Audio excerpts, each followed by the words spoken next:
नमस्कार, आप देख रहे हैं रण क्षेत्र और मैं हूं आपके साथ शिवम दत्त मेहता। देखिए, किसान और सरकार के बीच बातचीत तो चल ही रही थी। प्रयास तो सरकार की तरफ से हो ही रहा था। 4 दौर की बातचीत भी हो चुकी है। 5वीं दौर की बातचीत के लिए बुलावा भी जो है वो दे दिया गया है ताकि संवाद से हल निकले। वहीं प्रधानमंत्री नरेंद्र मोदी ने भी आज किसानों के हक की बात की। बताया कि सरकार ने किसानों के हित को सर्वोपरि रखते हुए क्या क्या बड़े कदम उठाए हैं। किसान आंदोलन चरम पर है। बैठक पर बैठक, तारीखों पर तारीख निकलती जा रही है, लेकिन कहीं भी कोई संतोषजनक बात निकलकर सामने नहीं आ रही है। किसान आंदोलन में आए दिन कोई ना कोई नया बड़ा अपडेट सामने आता है, लेकिन मुद्दा, जो मुख्य मुद्दा है, वो खत्म होता कहीं से भी नजर नहीं आ रहा है। इसी बीच चंडीगढ़ में गुरुवार को संयुक्त किसान मोर्चा की प्रेस कॉन्फ्रेंस हुई। इस दौरान किसानों ने युवा किसान शुभकरण को शहीद करार दिया। साथ ही उन्होंने ऐलान किया कि 23 फरवरी को आक्रोश दिवस मनाएंगे, 26 फरवरी को ट्रैक्टर मार्च भी करेंगे। आइए आपको दिखाते हैं कि इस प्रेस कॉन्फ्रेंस में संयुक्त किसान मोर्चा ने क्या क्या कुछ कहा है। एक बाइट के माध्यम से आपको ये सब कुछ हम सुनाने का प्रयास करते हैं। सारे देश की एक बड़ी महापंचायत रामलीला मैदान दिल्ली में करेंगे 14 मार्च को। तो उसका फैसला किया। सारे देश से किसान वहां दिल्ली पहुंचेंगे और 14 मार्च की रैली में शामिल होंगे। और एक 26 तारीख का 26 फरवरी का जो प्रोग्राम होगा वो ट्रैक्टर मार्च का है। हाईवे पे ट्रैक्टर अब अपने स्टेट में, अब अपने जिले में हाईवे, नेशनल हाईवे और स्टेट हाईवे पर रुक जाएंगे। एक साइड में जो रास्ता दिल्ली की तरफ को जाता है वहां पर अपना रोष प्रदर्शन करेंगे। एक साइड का हाईवे खुला रहेगा जिससे आते जाते लोग देख रहे हैं, किसान दिल्ली भी जा सकते हैं ट्रैक्टर लेकर। ये हमारा प्रोग्राम रहेगा। और उसी दिन WTO का पुतला। चलिए, आपने किसान आंदोलनकारियों की, किसान नेताओं की बात को सुना। आपको भी बता दें कि प्रधानमंत्री नरेंद्र मोदी ने भी आज गुजरात में किसानों को संबोधित करते हुए उनके हक की बात की और कहा कि हम किसानों पर फोकस करते हुए ही काम कर रहे हैं। पीएम मोदी ने अपने संबोधन के दौरान बताया कि सरकार ने किसानों के हित को सर्वोपरि तो रखा ही है और बड़े कदम भी उठाए हैं। पहले आप पीएम मोदी के संबोधन के कुछ अहम बयान सुनिए, उसके बाद इन्हीं पर चर्चा करने के लिए हमारे साथ एक्सपर्ट्स का पैनल भी हमारे साथ जुड़ेगा, फिर हम इस पर चर्चा भी करेंगे। पहले आपको प्रतिक्रियाएं सुनाते हैं प्रधानमंत्री नरेंद्र मोदी जी ने क्या कहा है। हमारा फोकस है छोटे किसान का जीवन कैसे बेहतर हो। हमारा फोकस है पशुपालन का दायरा कैसे बढ़े।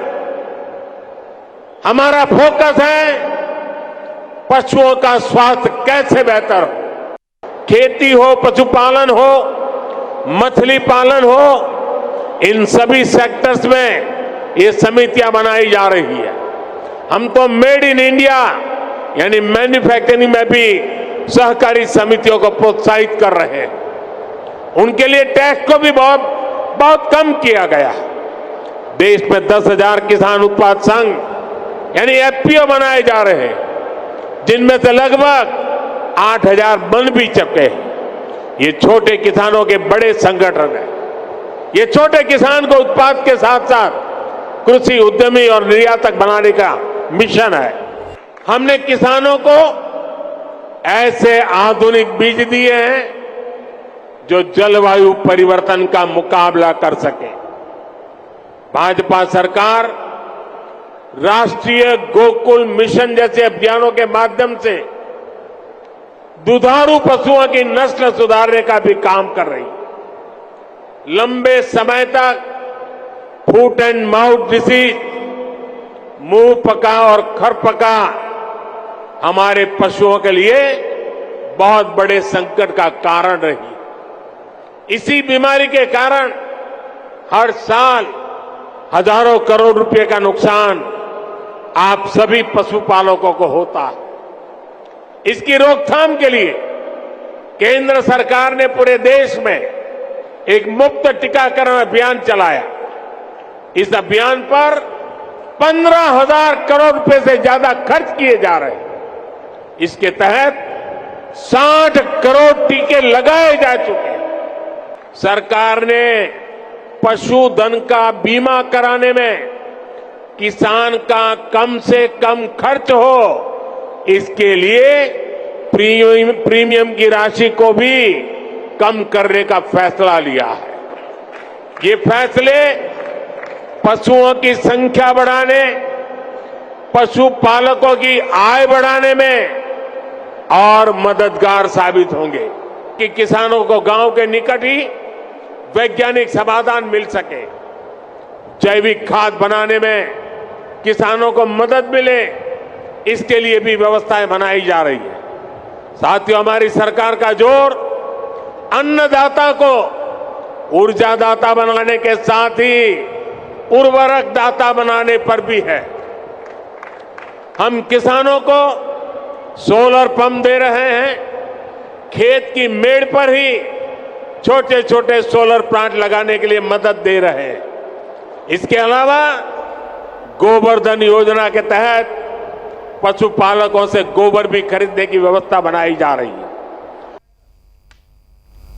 तो आपने तमाम प्रतिक्रियाएं यहां पर प्रधानमंत्री नरेंद्र मोदी के द्वारा सुनी और वो कह रहे हैं कि हम किसानों के हक की बात कर रहे हैं। किसानों के लिए हमने कई महत्वपूर्ण मुद्दे जो हैं वो भी उठाए हैं और उनके हक की बात की। और एमएसपी का जो बड़ा मुद्दा है, इस पर कानूनी गारंटी को लेकर, यानी कि कानून बना दिया जाए। और सरकार ये कहती है कि एमएसपी तो भाई हम दे ही रहे हैं, अब इस पर कानूनी गारंटी पर ही सारा पेच जो है वो अड़ा हुआ है। किसान जो अपना आंदोलन है उसको और तेज करने का प्रयास कर रहे हैं। दिल्ली चलो का मार्च की बात तो आपने समझी थी, 4 दौर की बातचीत जब हुई थी उसके बाद किसानों ने आपस में भी बातचीत की और अभी विचार विमर्श के बाद अब ये जो नई बाइट आई, नई प्रतिक्रिया आई, जिसमें यह कहा गया है कि 23 तारीख, 26 तारीख यानी कल और फिर 26 तारीख महत्वपूर्ण है, फिर 14 मार्च भी बहुत महत्वपूर्ण होगा। हमारे तमाम गेस्ट में चाहूंगा पैनलिस्ट हमारे साथ इस वक्त जो मौजूद हैं, आपके टीवी स्क्रीन पर कुछ ही पलों में वो आ जाएंगे, वो आ भी गए। मैं स्वागत करना चाहूंगा सभी अपने किसान भाइयों का भी और साथ ही साथ हमारे जो मेहमान इस वक्त हमारे साथ जुड़े हैं आप सभी का।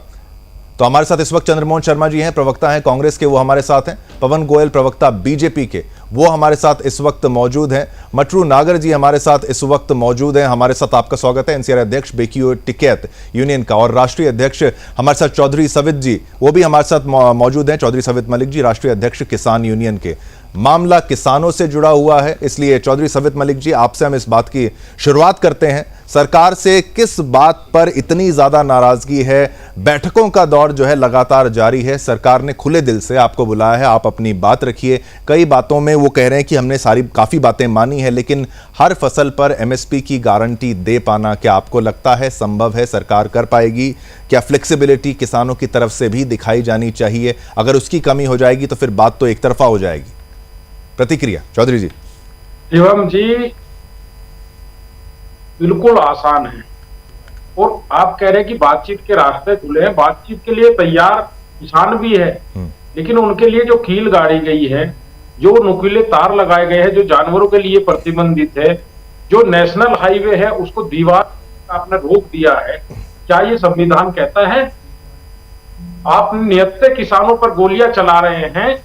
कल एक लड़के की पुलिस ने गोली मारकर उसको शहीद करने का काम किया है। कम से कम 250 किसान घायल हैं, उनके ट्रैक्टर को तोड़ा जा रहा है। किसान को पकड़कर जो मिल जाता है उसको बोरी में भरकर ले जाते हैं, उसको मारते कूटते हैं। क्या ये संविधान कहता है? ये न्याय कहता है?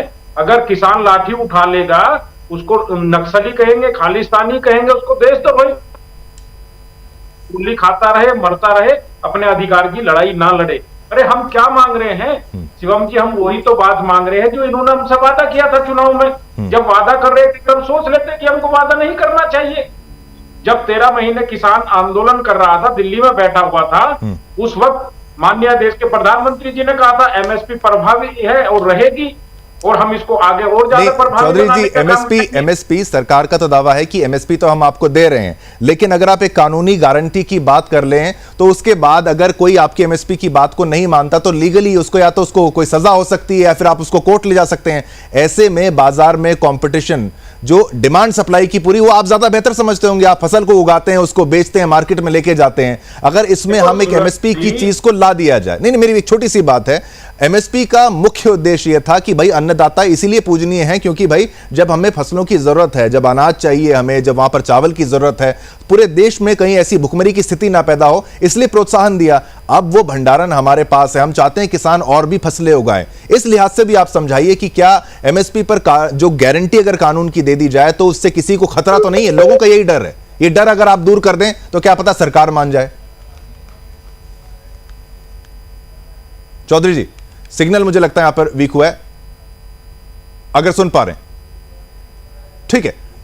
मटरू नागर जी भी हमारे यहां साथ हैं, बीकेयू टिकैत यूनियन के, वो हमारे साथ इस वक्त मौजूद हैं। आपसे मटरू नागर जी, अगर मैं यही सवाल पूछूं, एमएसपी की अगर लड़ाई है, अगर आप ये स्ट्रिक्टली अपनी डिमांड्स पर अड़े रहेंगे, कोई फ्लेक्सिबिलिटी नहीं दिखाएंगे, तो कहां सरकार मानेगी? कांग्रेस की तरफ से भी ये कहा गया था कि भाई जो मांगे इनकी जायज हैं, खड़गे जी की तरफ से, वो सरकार को माननी चाहिए, और कांग्रेस की तरफ से ये कह रहे हैं कि हम ये कोशिश करेंगे नेक्स्ट टाइम ये अपनी जो मांगे हैं किसानों की, हम देना प्रयास करेंगे एमएसपी पर कानूनी गारंटी। लेकिन आपको लगता है सभी मांगे ठीक हैं, 23 की 23 फसलें या सभी फसलों पर एमएसपी, उस पर कानून होना चाहिए?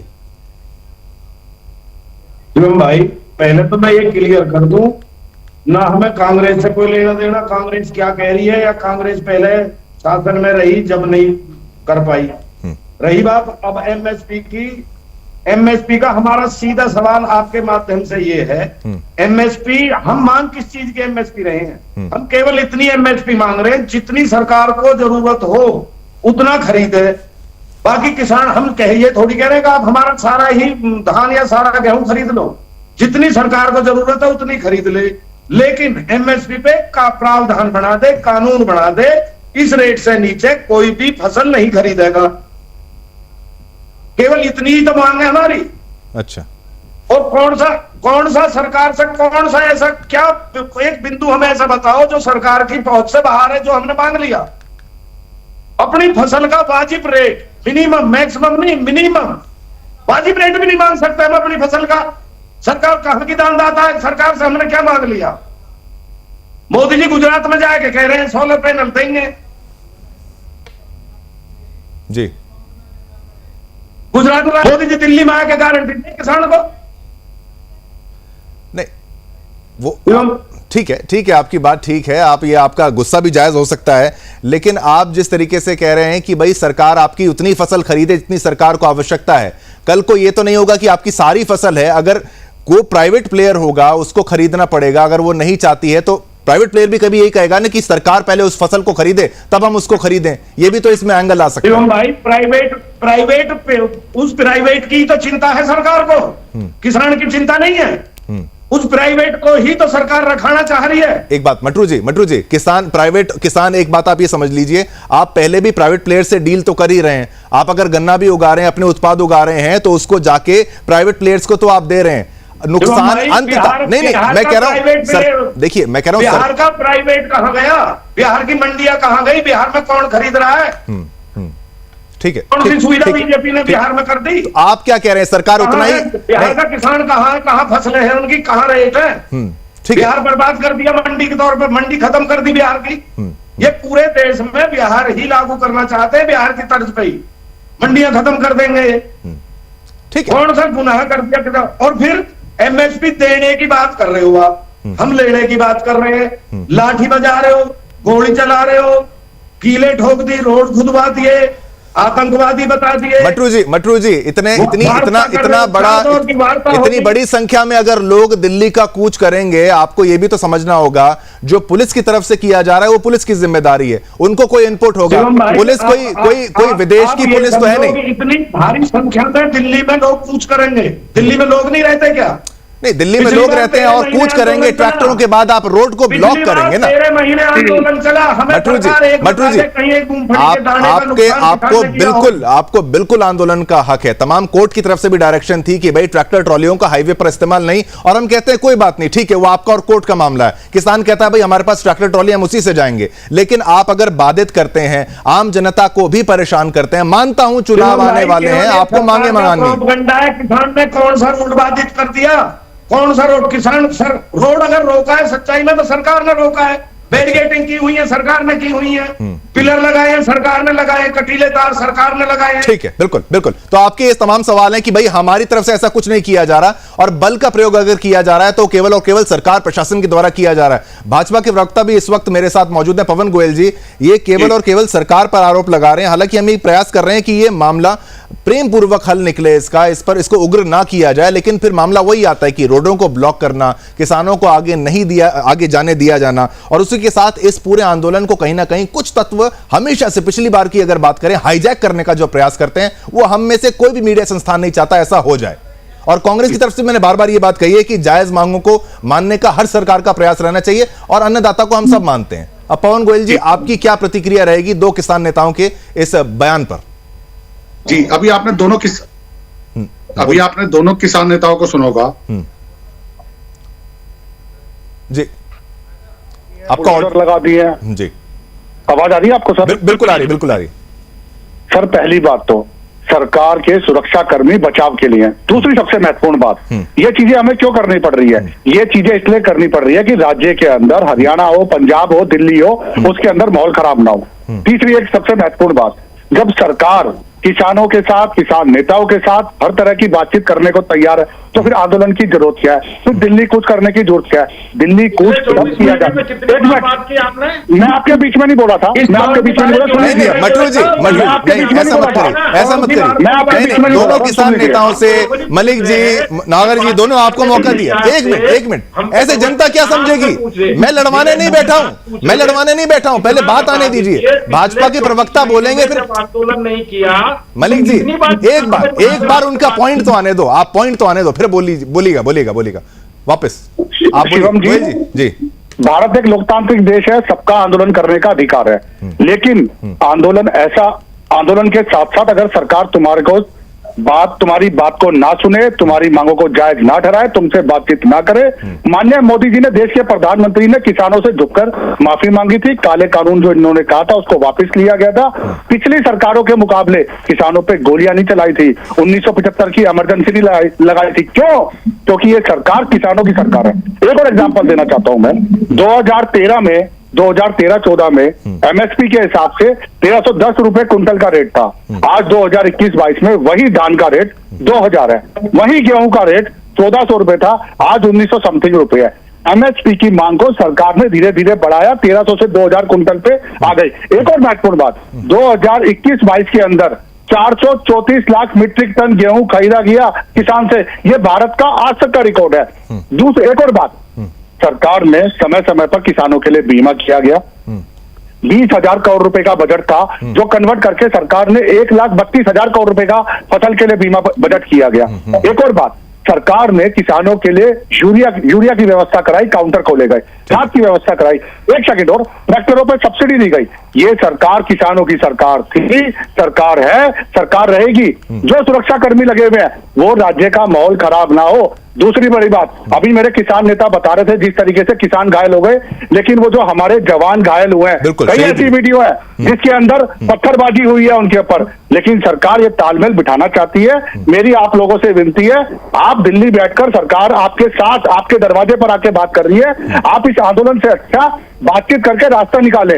आंदोलन से आने जाने वाले लोगों को, जनता को, देश का माहौल खराब होता है, यही मेरी विनती। ठीक है, बिल्कुल आपकी विनती यहां पर रखी हमने। किसान नेताओं से बात भी करेंगे, लेकिन कांग्रेस का रिएक्शन, चंद्रमोहन जी, पूरे मामले में अब कांग्रेस, क्योंकि हमेशा देखिए आरोप यही लगा दिया जाता है, क्या ये भी आंदोलन राजनीति से प्रेरित है या नहीं है, लेकिन किसान नेताओं के द्वारा पुनः इस बात को कहा जा रहा है हमें कांग्रेस से भी कोई लेना देना नहीं है। कांग्रेस से भी हमें उतनी परेशानी, क्योंकि हमारी मांगों को तब भी शायद नहीं माना गया था, अब भी अगर नहीं माना जा रहा तो हमें खाली एमएसपी से मतलब है। लेकिन इसमें कहीं कोई लूप होल है, कुछ ऐसा है जो भाजपा कर सकती थी, सरकार कर सकती थी, नहीं कर रही है। काले कानूनों की जिस तरीके से बात की जाती है, कई जगह पे कहा जाता है वो अच्छे भी थे, लेकिन सरकार समझा नहीं पाई। क्या इस बार भी समझा ही नहीं पा रही है, या और भी कोई हिडन एजेंडा या कोई कारण है जो कांग्रेस बेहतर समझती हो इस बार? चंद्रमोहन जी, आपकी आवाज एक बार फिर से।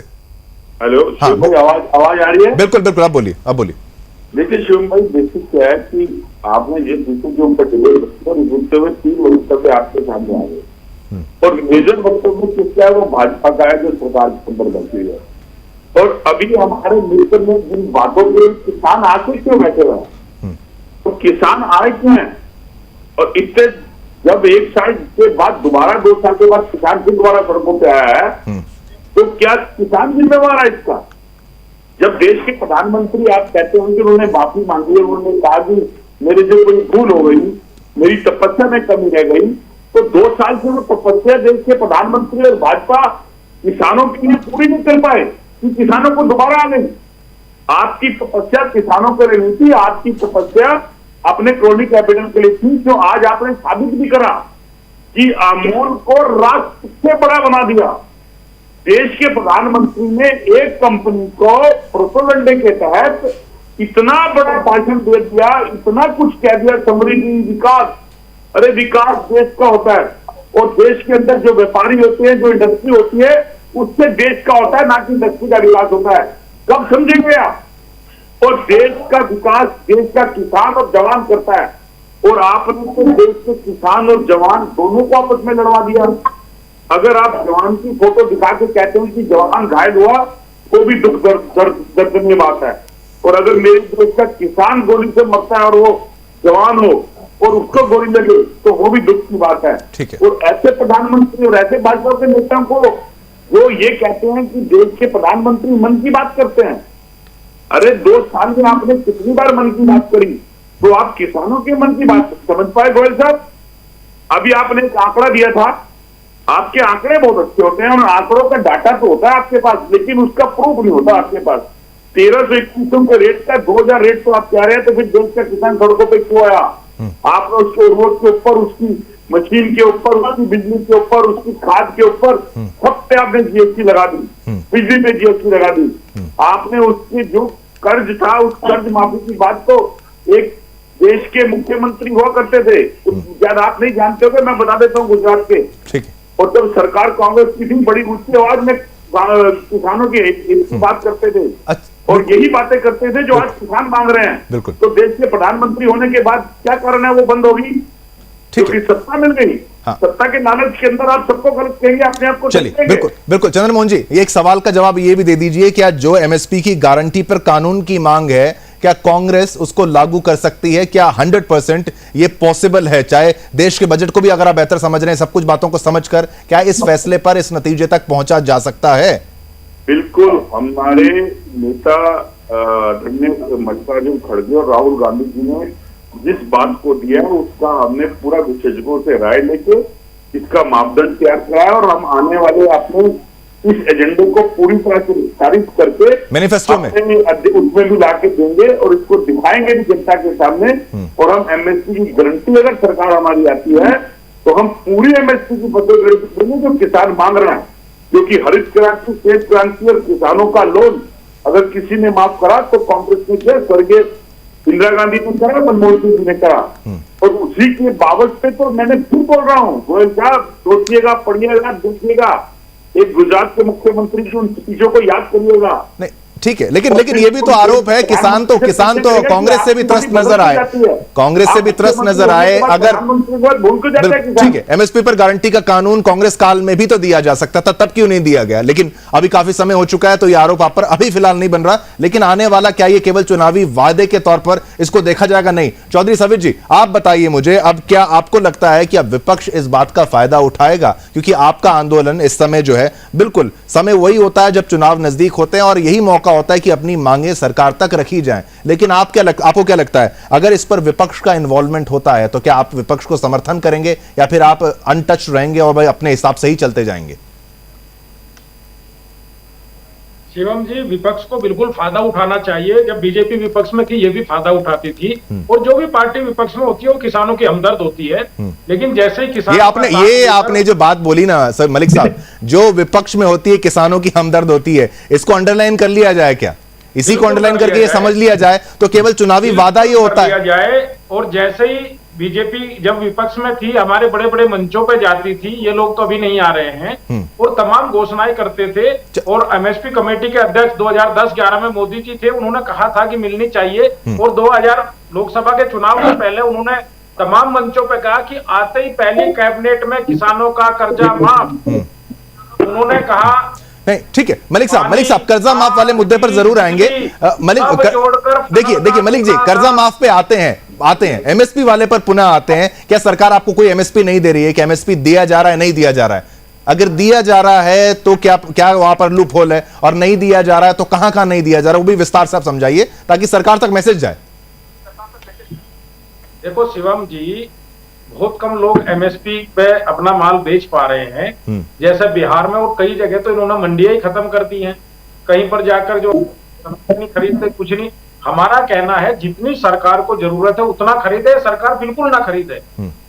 सरकार को तो खरीदना पड़ेगा, उनकी मजबूरी है, उन्होंने 80 करोड़ लोगों को अनाज देना है।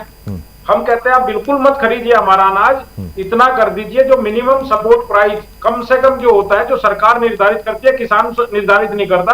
अगर उससे कम कोई खरीदता है, उसके ऊपर कोई शारीरिक दंड, कोई आर्थिक दंड, कोई कानूनी ऐसा रख दिया जाए कि उससे कम फसल की भंडारण न हो। अब इन्होंने 5 फसलों पर एमएसपी देने का वादा कर लिया, अगर संभव नहीं है तो 5 फसलों पर कैसे दे पा रहे हैं? हम कह रहे हैं, और ये भी आपको बता दूं वो 5 फसलों पर क्यों देने को कह रहे हैं। हाँ, बोलिए। वो 5 फसलें वो हैं जो आज की तारीख रेट तो प्राइवेट बाजार में बिक रही है। तो सरकार का चाल चलित देखिए, जो हमारी फसल एमएसपी से ऊंचे भाव पर बिक रही है 1.5 गुने पे, उसको तो सस्ते में खरीदने को तैयार है, लेकिन जो एमएसपी से कम पे बिक रही है उनको खरीदने को तैयार नहीं है। ये किसान की बात बता रहे थे। अगर मैं इनको बता दूं, इन्होंने कहा इतनी एमएसपी थी इतना कर दिया, इतनी थी इतना कर दिया। मान्यवर पवन जी ये भी बताइए, 150 रुपए की डीएपी की यूरिया की बोरी आती थी 50 किलो की, अब 300 रुपए की आती है, और 10 किलो तो उसका आपने वजन कम कर दिया और रेट डबल कर दिए। डीएपी हमारी 450 रुपए की आती थी, 1450 रुपए की आती है। डीजल हमारा 55 रुपए का आता था, आज 90 रुपए का आता है। बिजली का बिल हमारा 300 रुपए का आता था, आज 2000 रुपए का आता है। ठीक, आपने सारी चीजों पर जीएसटी एक्स्ट्रा लगा बिल्कुल बिल्कुल आपके तमाम सवालों के जवाब पवन गोयल जी, बिल्कुल बिल्कुल समय को बांट के चलें, समय को बांट के चलें। बिल्कुल पवन गोयल जी, यहां पर किसानों को हम मौका फुल दे रहे हैं ताकि आप उनका जवाब भी विस्तार से यहां पर दे सकें। जो इनके आरोप है एमएसपी पर कानूनी गारंटी अगर ये मांग रहे हैं कि ऐसा कोई मेथड नहीं है, कोई ऐसा तरीका नहीं है, 5 पर जब सहमति बन गई, 5 के लिए तैयार हैं, वो कह रहे हैं कि भाई प्राइवेट प्लेयर्स में जाते हैं और यहां पर अच्छी फसल का दाम मिलता है, उन्हीं फसलों का चयन करते हुए उन्हीं पर एमएसपी देने की बात की गई। अगर एमएसपी पर गारंटी दे दी गई तो किसानों के जेब में ज्यादा पैसा जाए, अगर उससे पूरी इकोनॉमी भी तो उस क्षेत्र की डेवलप हो सकती है, ये भी कुछ इकोनॉमिस्ट की तरफ से कहा जाता है। हालांकि हर इकोनॉमिस्ट एमएसपी पर गारंटी को सपोर्ट, हमारे यहां चैनल पर भी कल भी हमने डिस्कशन किया था, सपोर्ट नहीं किया था, लेकिन हम चाहते हैं कोई और उपाय निकले। पवन गोयल जी, उपाय है? जी बिल्कुल उपाय है। उपाय आंदोलन से नहीं निकलते, उपाय चर्चा से, बैठकर बात करने से, तरीके से निकलते हैं। अभी मेरे किसान नेता जिस तरीके से रेट बढ़ाने की बात कर रहे थे, आप वो देखिए जो ये खाद और यूरिया की बात कर रहे थे, मैं भी किसान परिवार से आता हूँ। आज भी मेरी माँ में इतनी क्षमता है कि वो किसान की खेती कर सकती है। हम भी हरियाणा से ही बिलोंग करते हैं, हम बाहर से नहीं करते, और ना मैं कोई पूंजीपति हूँ, टैक्स पेयर हूँ देश का। मैं ये कहना चाह रहा हूँ कि जो क्वालिटी पहले आती थी, जो ट्रैक्टर पहले आते थे, जो सब्सिडियां पहले मिलती थी, वो ना के बराबर थी, और वो सिर्फ कूड़ा था। लोग, आपने देखा होगा कांग्रेस के अंदर, मध्य प्रदेश के अंदर जब कमलनाथ सरकार आई थी, उन्होंने यूरिया और खाद के लिए बात और वादा किया था। किस तरीके किसानों पर लाठियां पड़ रही थी, किस तरीके से उन्हें मारा पीटा जा रहा था, और खाद और यूरिया के नाम पर डंडे पड़ रहे थे, लेकिन मिल नहीं रहा था। मैं कह रहा हूँ, एक बात करना, एक क्वालिटी देना, बहुत फर्क है उस बात का। इस सरकार के अंदर सरकारों को रखा गया, सरकार की बात को रखा गया, सरकार की मांगों को रखा गया। आप ये तो मानते हैं ना कि हाँ क्वालिटी में विस्तार हुआ है। 18,000 करोड़ किसान, 18,000। सुन लीजिए नेताजी, मलिक जी वो जवाब तो देने दीजिए ना, वो अकेले अगर वो जवाब भी ना दे पाए तो क्या हुआ? टाइम होता है तब खाद नहीं मिलता, और जब बेचने का समय होता है मंडी में खरीदार नहीं मिलता। ठीक है, बिल्कुल, ये पॉइंट हमने नोट किया, बिल्कुल ये गया, मैसेज गया आपका। बोलिए गोयल जी, आप आपको जवाब बोलिए। हाँ, मैं कह रहा हूं जिस तरीके से सरकार ने समझा, पहले क्या था, बिचौलिए हुआ करते थे। किसान की जो सब्सिडी होती थी, किसान को जो लोन माफी मिलती थी या कर्ज माफी मिलती थी, बिचौलिए। लेकिन सरकार ने बैंकों में खाते खोलकर, आधार कार्ड को लिंक कर डायरेक्ट बेनिफिट देने शुरू कर दिए, जिस वजह से आड़तियों को प्राइवेट सरकार ने केंद्र खोले, जिससे कि डायरेक्ट किसान का अनाज खरीदा जा सके। ठीक है, लेकिन सोचने वाली बात है कि राजनीति करने का विषय नहीं है, राजनीति से उठकर देश को और किसान को मजबूत करने की जरूरत है। ठीक है, बिल्कुल राजनीति का विषय नहीं, मटरू नागर जी, राजनीति का विषय नहीं है। और जिस तरीके के बयान कुछ नेता दे देते हैं कि भाई, टिकैत जी की तरफ से भी जिस तरीके से ये बयान आया है कि भाई आप हमें दिल्ली नहीं आने देंगे तो हम यहाँ पर आपको गांव के अंदर एंट्री नहीं देंगे, और इस तरीके से अगर ऐसे आप थोड़ा भड़काएंगे लोगों को, युवाओं को, क्या वो सही है? एग्जाम चल रहे हैं बच्चों के, वो टाइमिंग भी आप देखिए, दिल्ली जाइए लेकिन थोड़ा प्रेम से चलिए ना। ये हमें दिल्ली नहीं आने दे रहे, क्या हम इन्हें अपने घर से भी, अपने गांव से भी नहीं रोक पाएंगे क्या? ये हम पे कटीले तार चलाएंगे, गोलियां चलाएंगे, वाटर कैनन चलाएंगे। देखिए मटरू नागर जी, आप केवल ये मत कहिए केवल किसानों पर नहीं चलें, हमारे जो जवान है वो भी शहीद हुए हैं। यहां पर कोई नहीं चाहता, किसी को आनंद नहीं आता इन चीजों में। हाँ, वही तो मैं कह रहा हूं, आपस में भाई क्यों लड़ जाएं, आपस में भाई क्यों लड़ जाएं? जो फौजी है, जो पुलिस वाला है, वो भी तो आपकी रक्षा के लिए है कुछ।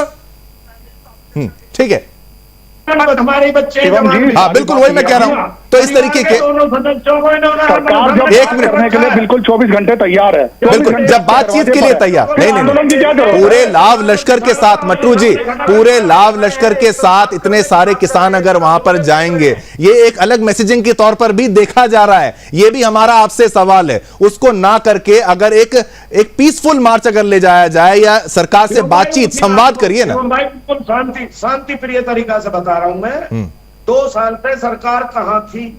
प्रधानमंत्री जी ने आके जब बिल वापसी की घोषणा की थी, 2 साल का समय मांगा था कि हम 2 साल में तुम्हें एमएसपी पे गारंटी कानून दे देंगे। शिवम जी एक बात कहनी है, ठीक है 10 सेकंड में पवन गोयल जी, कोई क्या ऐसा वादा था? ऐसा वादा था? 10 सेकंड का बस बोलिए, वादा था कोई? हाँ बोलिए। मैं कुछ और मैसेज सुदर्शन न्यूज चैनल के माध्यम से मैं एक मैसेज देना चाह रहा हूं कि आज देश को वास्तव में ना तो मोची के पास जमीन है, ना दर्जी के पास जमीन है, ना ही उस पर बीएमडब्ल्यू है, ना ओडी है, ना फॉर्चूनर है, 10 लाख रुपए का ट्रैक्टर है, ना ही रेडी पटरे वालों के पास है, ना ही झोपड़ी वालों के पास है, ना ही जो मकान बनाता है मजदूर के पास है। वास्तव में अगर आरक्षण की, जमीन की, ट्रैक्टर की, सब्सिडी की अगर जरूरत है तो जो जमीन पे सोते हैं, जो झोपड़ी में सोते हैं, जो मजदूरी करते हैं, जो मोची है, आज मैं सुदर्शन नेशनल के चैनल पे ये मैसेज देना चाहता हूं। ठीक है, बिल्कुल समय का बात सभी को मौका दिया, बहुत प्रेमपूर्वक मौका दिया। इस मामले को सनसनीखेज बनाने का हमने बिल्कुल प्रयास नहीं किया। नागर जी आपका धन्यवाद, शर्मा जी आपका धन्यवाद, मलिक जी आपका धन्यवाद और गोयल साहब आपका धन्यवाद। और क्योंकि बात ये किसानों की है, बार बार हम जिम्मेदारी पूर्वक हमारे चैनल से हम ये बार बार गुहार कर रहे हैं कि जब किसानों की बात आती है, याद करिए पिछली बार किसानों की आड़ में कुछ अराजक तत्व देश की राजधानी को निशाना बनाने की मानसिकता से आए थे। भारत जैसे देश में जहां सिखों और हिंदुओं का रोटी बेटी का रिश्ता है, एक भाईचारे का रिश्ता है, उस रिश्ते की डोर को तोड़ने आए थे। प्रयास बहुत किए, लेकिन अंत में जैसा होता है, सगे भाइयों को लड़वाने का कितना भी प्रयास किया जाए, कितनी भी आग लगाई जाए, भाई के लिए भाई का प्रेम और लगाव मरते दम तक कम नहीं होता। यहां मैं बात इसलिए कह रहा हूं क्योंकि बहुत से ऐसे तत्व हैं जो किसान आंदोलन को हाईजैक करने का प्रयास करेंगे